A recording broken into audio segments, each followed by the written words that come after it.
study, research, and analysis on China.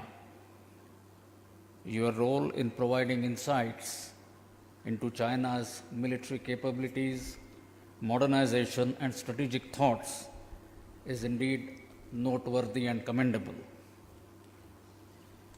For today's talk on the theme of rise of China and its implications for the world, I intend to share my thoughts firstly on the overall strategic context in which China's rise needs to be seen.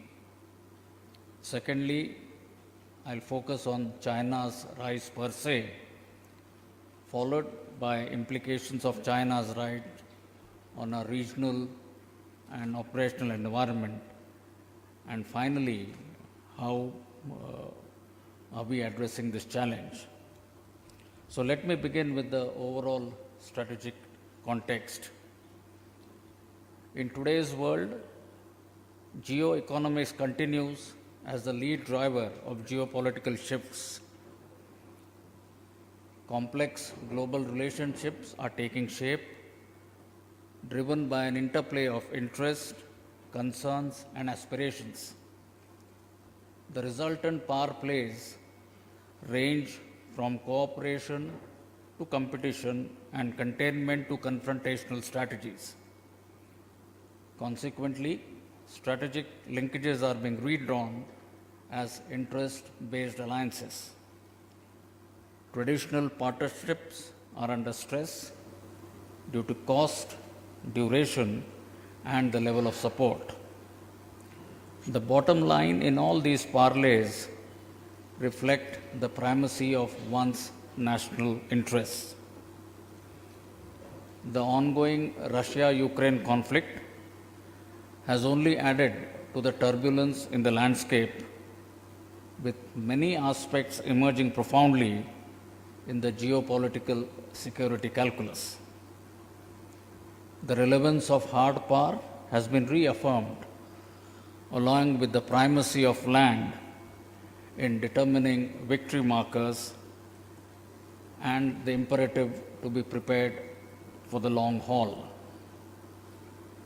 But for the nuclear domain, the saber rattling for which did figure for some time, the war has spanned the entire spectrum of conflict, with grey zone aggression factored in as an increasingly preferred strategy of conflict prosecution. This conflict, in fact, has been a watershed for technology, which has emerged as the new strategic arena of geopolitical competition. Concurrent developments in disruptive and dual-use technologies like quantum computing, artificial intelligence, nanotechnology, 3D printing, robotic exoskeletons, along with the progression in kinetic instruments like hypersonic weapons, high-power lasers, swarm drones, autonomous systems, manned, unmanned teams, etc., are making the battle space more complex, contested, and lethal. South Asia is one of the least economically integrated entities in the world, resulting in security and economic imbalances in the region. We may visualize our immediate strategic neighborhood as an arc of uncertainty. Unresolved border disputes, both territorial as well as maritime, illegal cross-border migration, transnational crimes, non-traditional threats such as illegal and unregulated fishing, piracy, and increasing religious fundamentalism, coupled with regional vulnerabilities to climate change-induced disasters, are going to keep the South Asian region in a flux. These manifestations certainly have an impact on our national security. It is amidst this background that China's rise continues. It is driven by its regional and global aspirations, as also impacted by dynamics. Let me briefly dwell on the relevant markers of the rise of China. China's rise as a political, technological, and military power has accorded it a new hierarchical position in the world order which it intends to lead.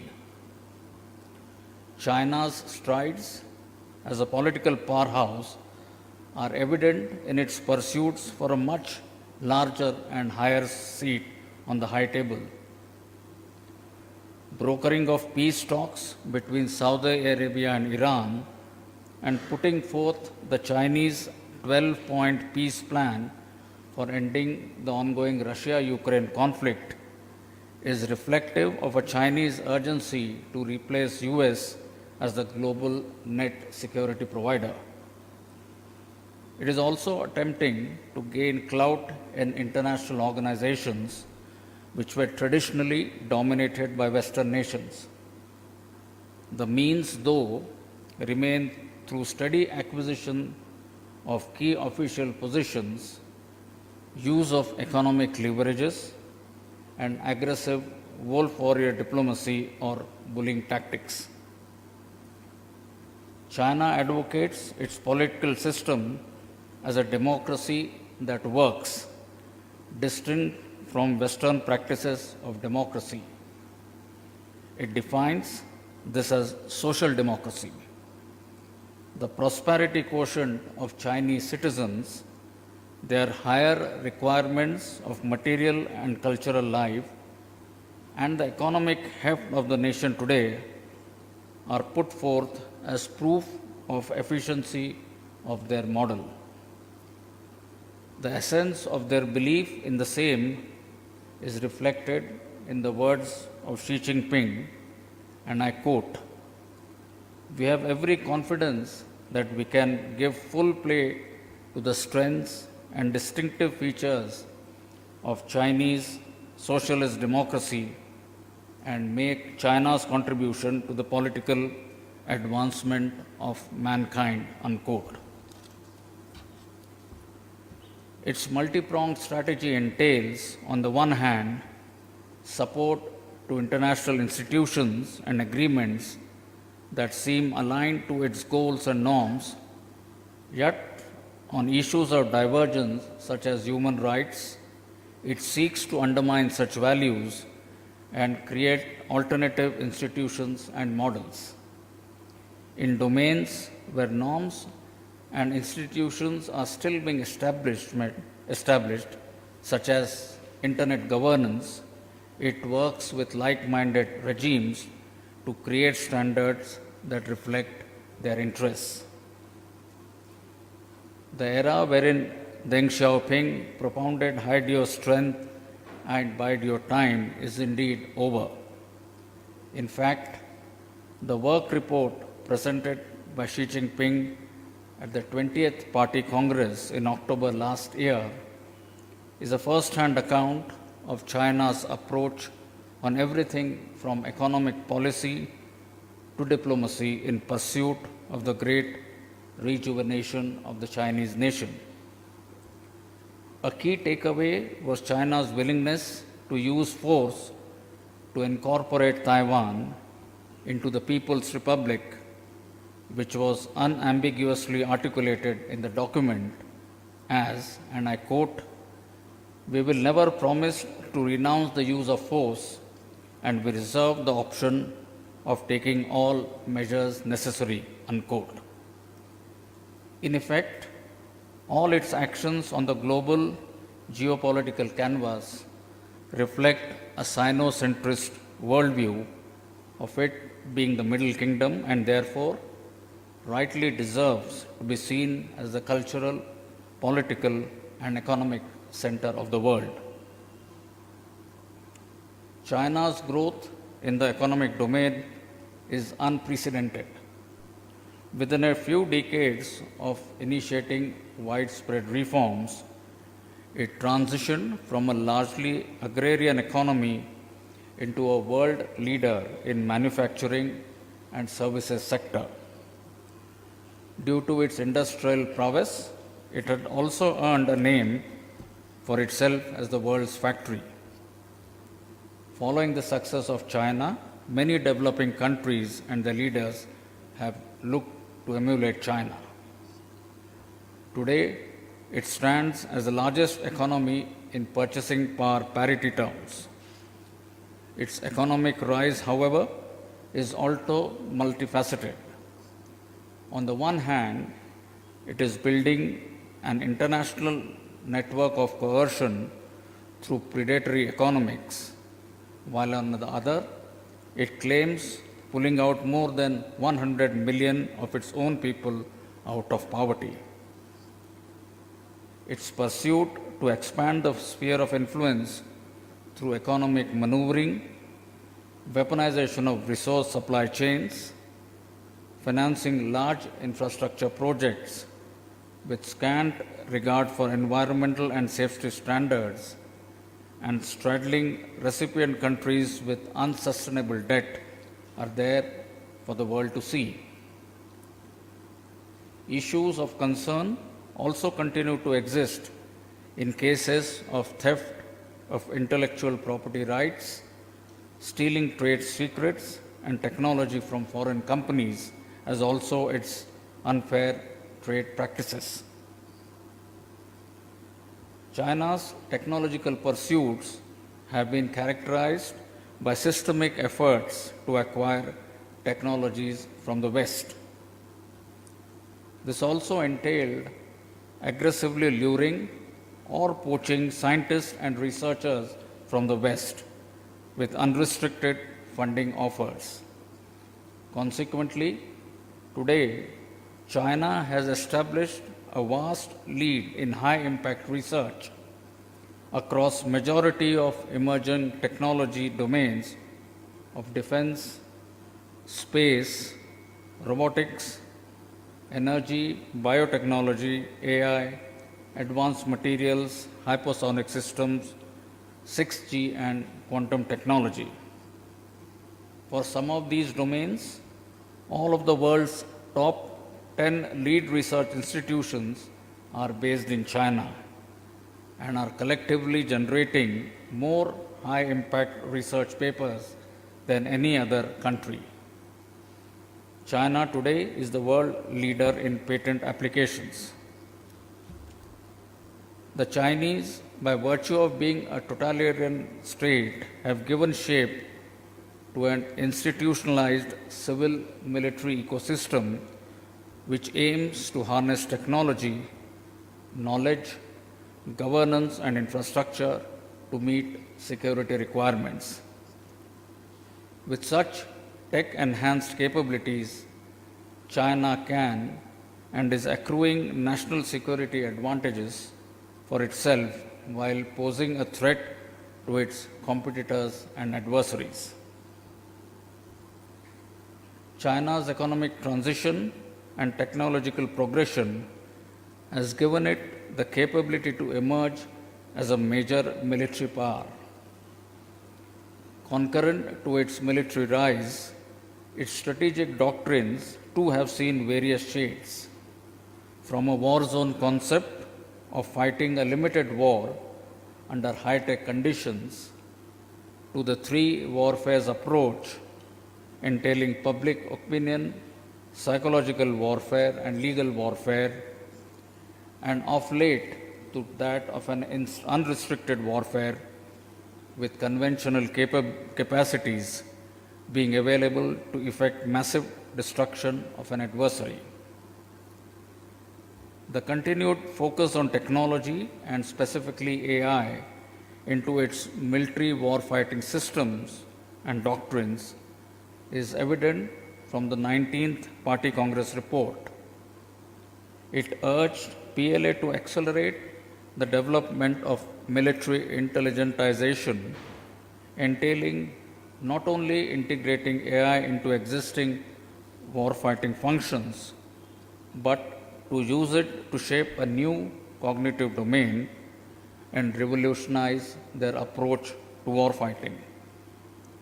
This was also reflected in its 2019 Defense White Paper, which propagated fighting and winning intelligentized wars.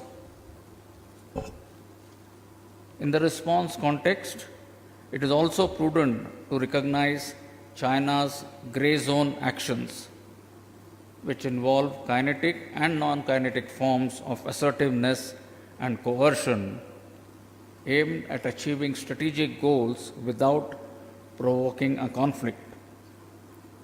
Selective historical referencing, intelligent obfuscation of reality using legal framework, and exploiting technological prowess in cyber and information operations are some of the common tools in the Chinese playbook.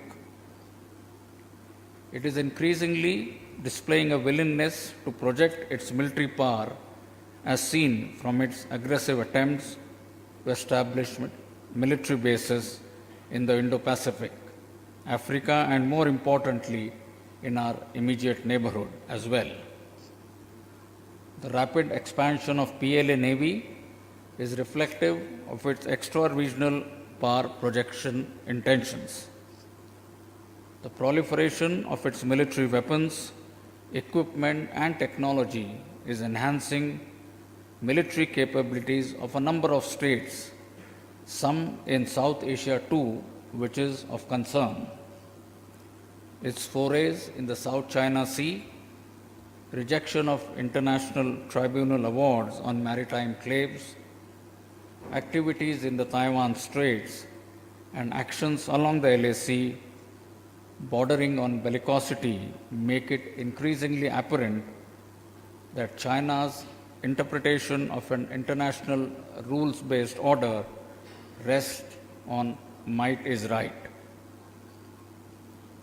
Apart from the issues that I have briefly spoken of, there are aspects where its pursuits seem to be incongruent to global norms. The establishment of the multilateral financial institution, the Asian Infrastructure Investment Bank, which invests in infrastructure projects across Eurasia, does follow international lending standards and often cooperates with the World Bank and the ADB. On climate change norms, its stance has shifted from resisting international cooperation in the yesteryears to one of reducing usage of fossil fuels, and becoming the world's biggest investor in renewable energy. Having seen the key facets of China's rise, let me focus on the regional geostrategic context and operational environment closer home as relevant to us. In the Indo-Pacific, a shift of global power play is distinctly discernible in the recent years. Geopolitical relevance and geo-economic weight of the Indo-Pacific nations have only augmented the geographic indispensability of this region to world maritime trade, and that of China in particular. China's assertion in this region has been reflected most profoundly in its claims on disputed islands in the South China Sea, followed by unilateral actions to build military facilities. The significance it attaches to these occupations is reflected in their definition of the same as core interest and non-negotiable. China's resolve for reunification of Taiwan was reflected once again in the white paper published post Nancy Pelosi's 2022 visit to Taiwan, which reiterates China's stance as a shared aspiration for all the sons and daughters of Chinese nation and an historic mission of the Chinese Communist Party. China's engagement with ASEAN has largely focused on economic development and domains of non-traditional security. It also seeks to create an alternative architecture of rules and institutions on the basis of shared beliefs and norms that can be identified as a community of shared destiny. India's strategic location astride the vital sea lines of communication propels us as a key player in the Indo-Pacific contestations. In contrast to Chinese strategy unfolding in the Indo-Pacific, our strategy has been defined in our vision of the Indo-Pacific as security and growth for all in the region, the essence of which can be found in the words of our Honorable Prime Minister, who said, and I quote, "When the oceans are open, the seas are secure, countries are connected, the rule of law prevails, and the region is stable, nations, small and large, prosper as sovereign countries," unquote. I would like to make a mention here of the strategic architectures taking shape in the Indo-Pacific. The evolution of Quad is testimony to increased opportunities, responsibilities, as well as challenges for us in this expanded strategic horizon in the future. China's views on Quad are complex, reflecting its broader concerns about the balance of power in the Indo-Pacific region. China has criticized the Quad as a Cold War relic and accused member countries of pursuing a security alliance to undermine China's interests. Concurrently, China has also downplayed the significance of the Quad, describing it as an artificial grouping that lacks coherence and is unlikely to have a lasting impact on the region. While Quad linkages will get augmented in the years ahead, yet core interests of individual nations will reign supreme over providing active military support to us in case of a conflict with our adversary. This necessitates the need for India to be self-reliant in her needs to protect national interest. In South Asia, amongst the developing countries, we have those with counter pressures between political aspirations, domestic needs, and economic capacity. These often have fallen prey to Chinese economic traps. Examples in our neighborhood are there for us to see. The lead example has been the flagship corridor of BRI, the CPEC, which continues to be mired in issues of lack of transparency, accountability, security, and the ability or inability of Pakistan to pay off the loans. In addition to Pakistan, it is also leveraging its political economic heft on other neighbors such as Nepal, Bhutan, Myanmar, Sri Lanka, Maldives, and Bangladesh to accrue increased influence quotient for itself in the South Asian geostrategic canvas. Chinese attempts to establish military footprints across South Asia are common knowledge now. Of late, its power projection into the Indian Ocean has only enhanced with increased forays of the PLA Navy. In essence, China's geopolitical and geostrategic design in this region can be termed to entail shaping perspectives through coercion in its belief that tributary states need to observe hierarchy. From the issues that I have spoken thus far, certain key aspects emerge as implications for the world. Firstly, China intends to challenge the world order led by the US and aims to emerge as the leading superpower. Secondly, with the economic heft and the supply chain dependencies and leverages it has accrued for itself, it is capable of unfolding a brute force economic policy making geopolitical and trade engagements into zero-sum games. In the political domain, the steady creep to hold the leadership position in top international institutions and his displayed stance as a member of the UN Security Council reflect an intent to control world policies. In some cases, parallel organizations too are being formed congruent to China's requirements and geo-economic strategies.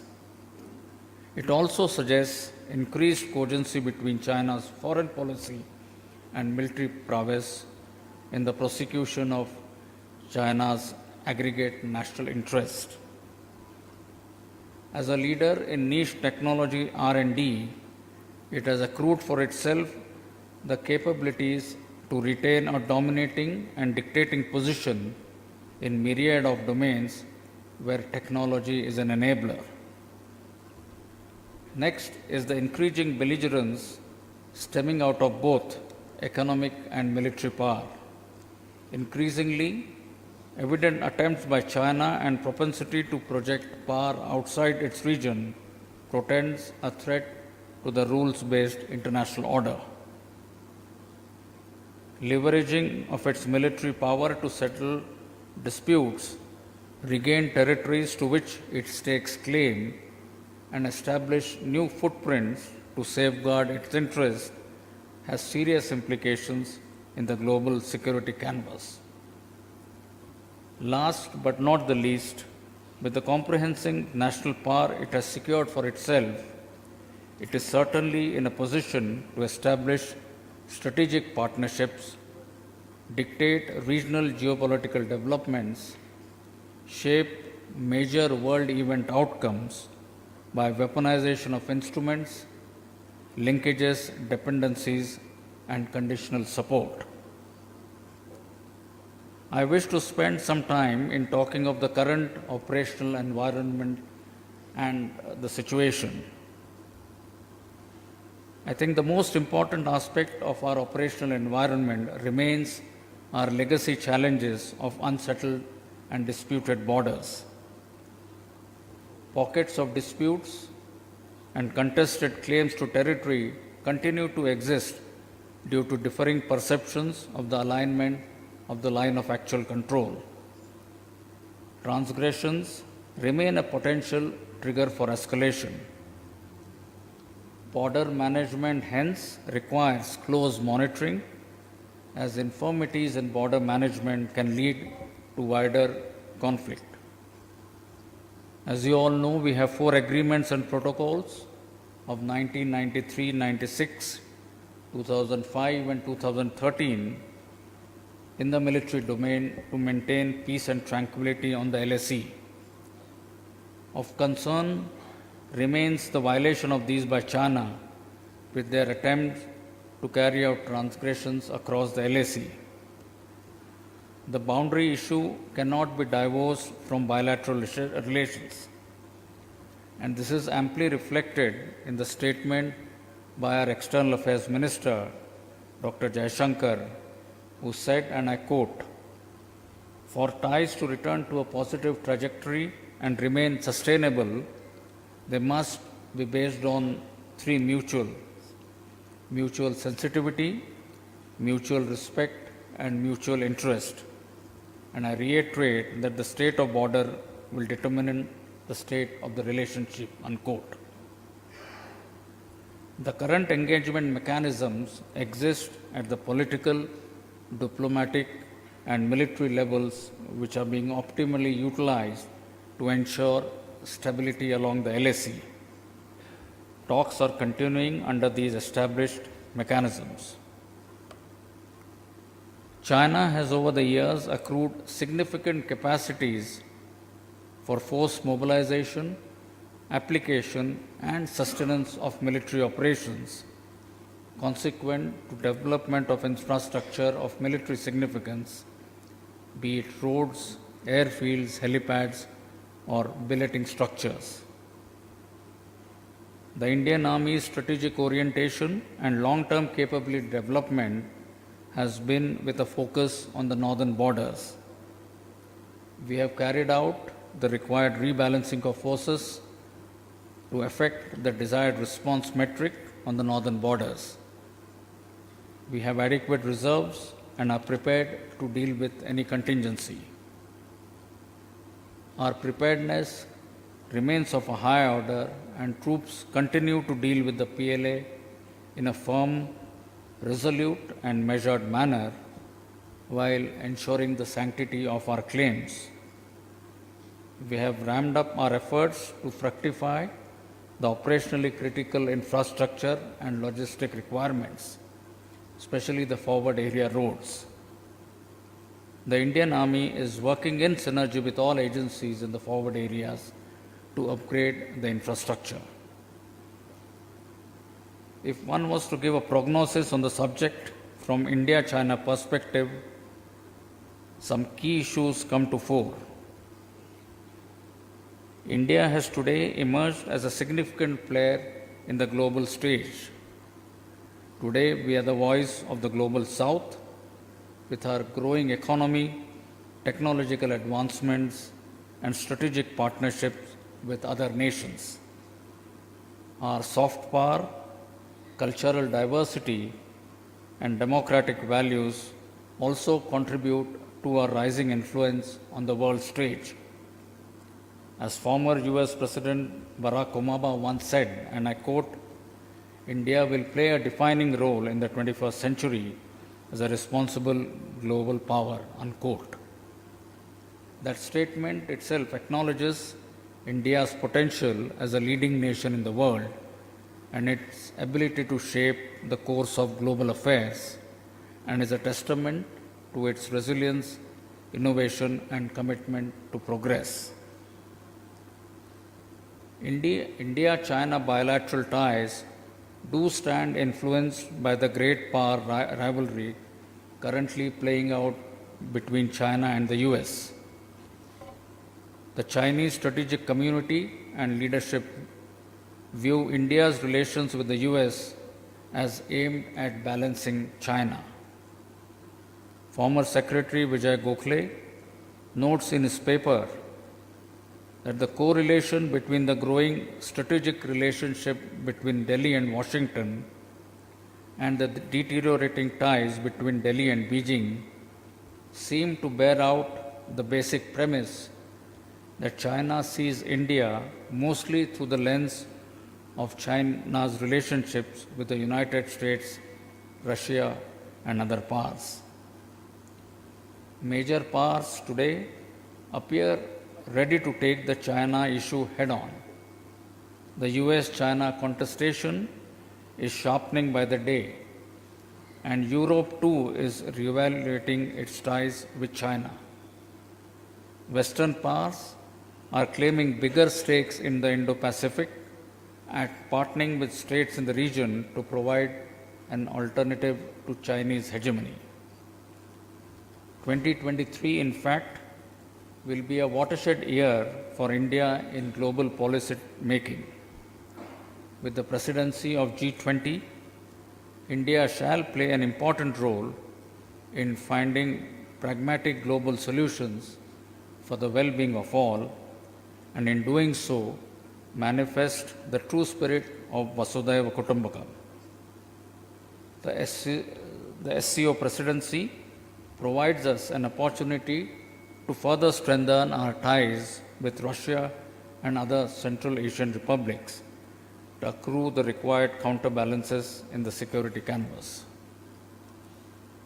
The relations between the two countries essentially need to hinge on the principle of mutuality.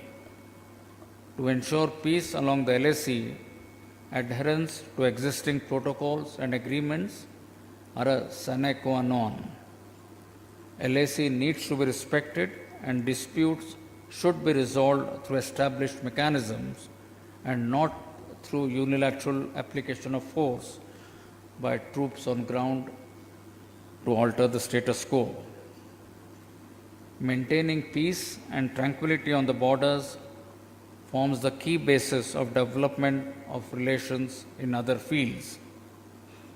The situation along the LAC needs to return to normal and status quo must be restored before the bilateral relations can move forward.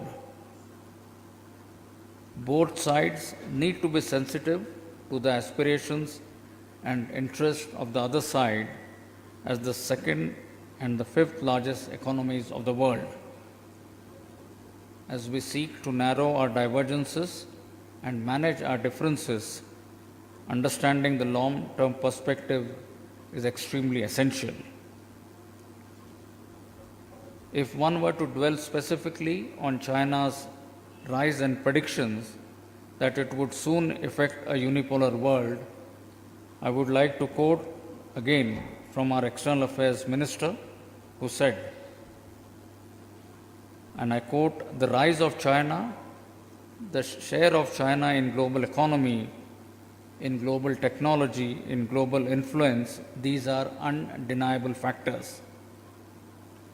But the fact is that in this decade, you are clearly going to see many more powers who will have more influence on global debates and global outcomes than they did before.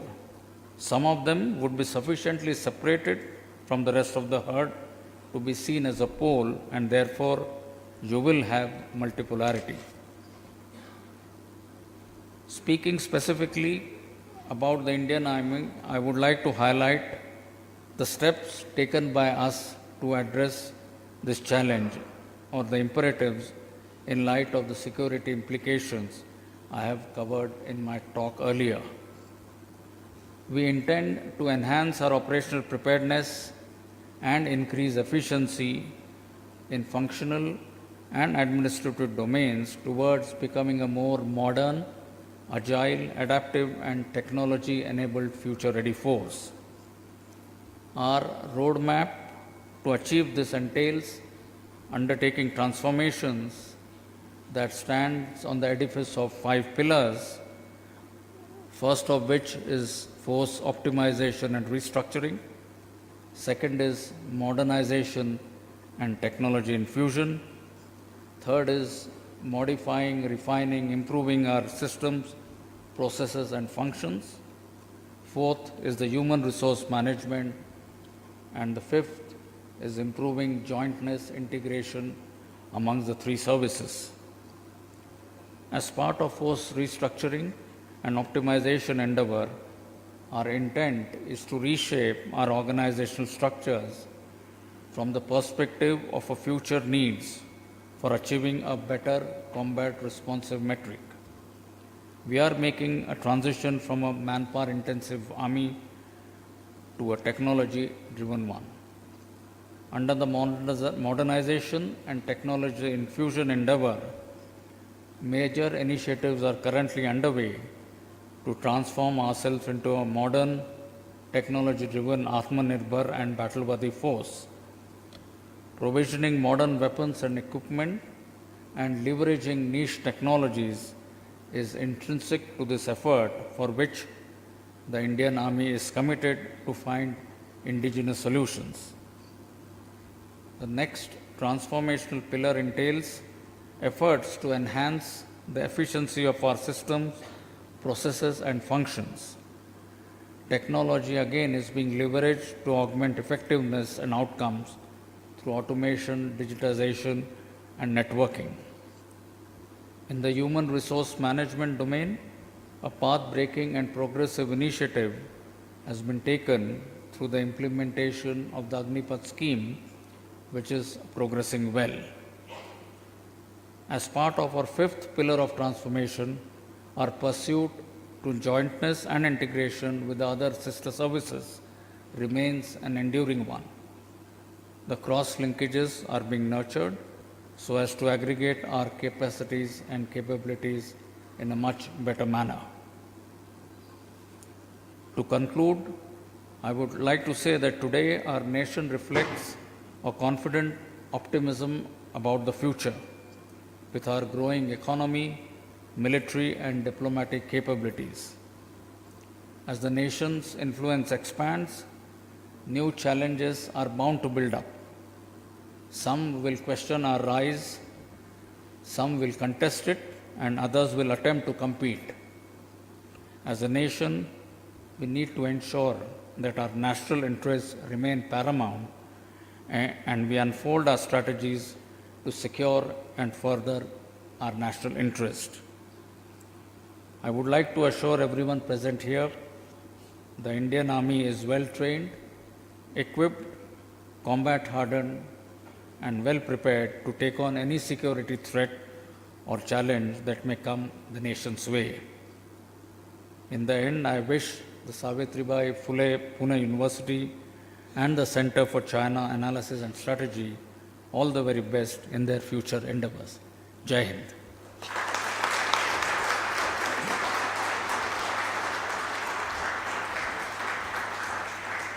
Thank you, sir. I would like to request Lieutenant General A.L. Chavan, PVSM, AVSM, SM, VSM, retired, to propose a vote of thanks.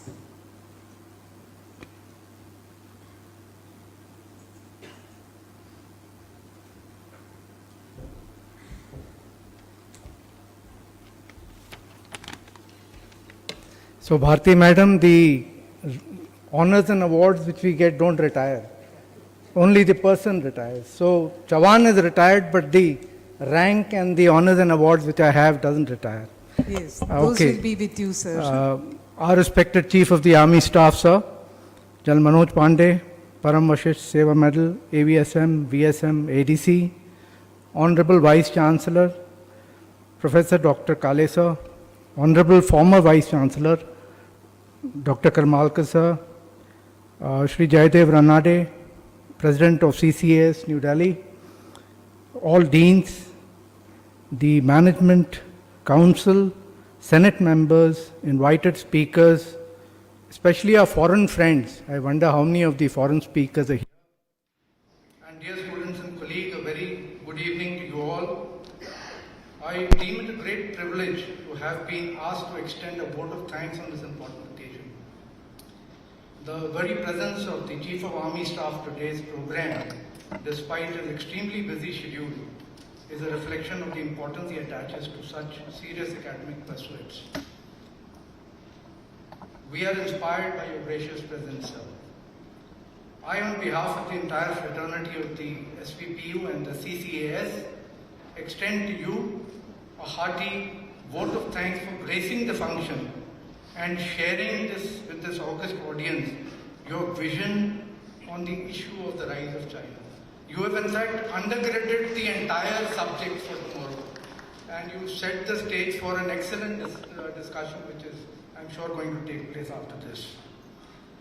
I would also like to take this opportunity to express our grateful thanks to Shri Jayadev Ranade, the President of the CCAS, for his unstinted support and guidance in jointly organizing an event of this magnitude and importance. And we are keenly looking forward to your discourse on the subject, sir. Honorable Professor Dr. Kale, sir, the VC, sir, we are indeed indebted to you for your abundant and munificent support, sir.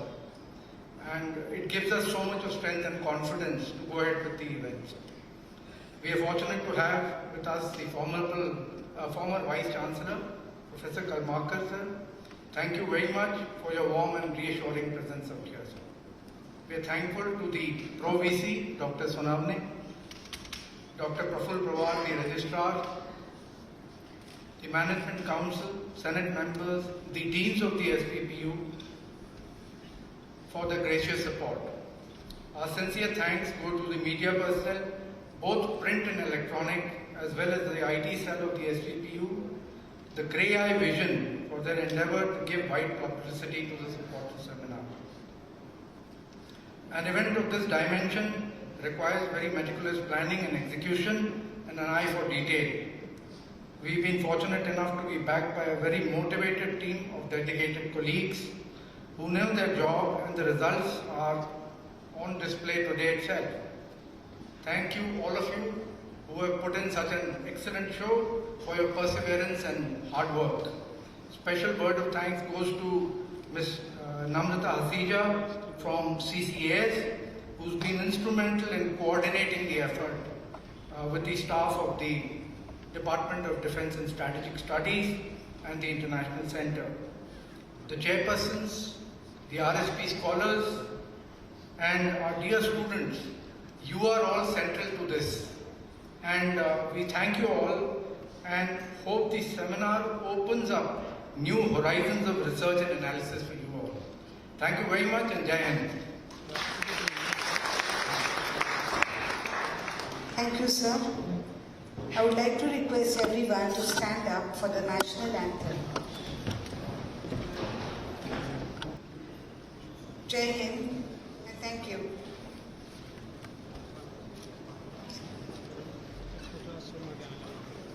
I would like everyone to be seated in their places.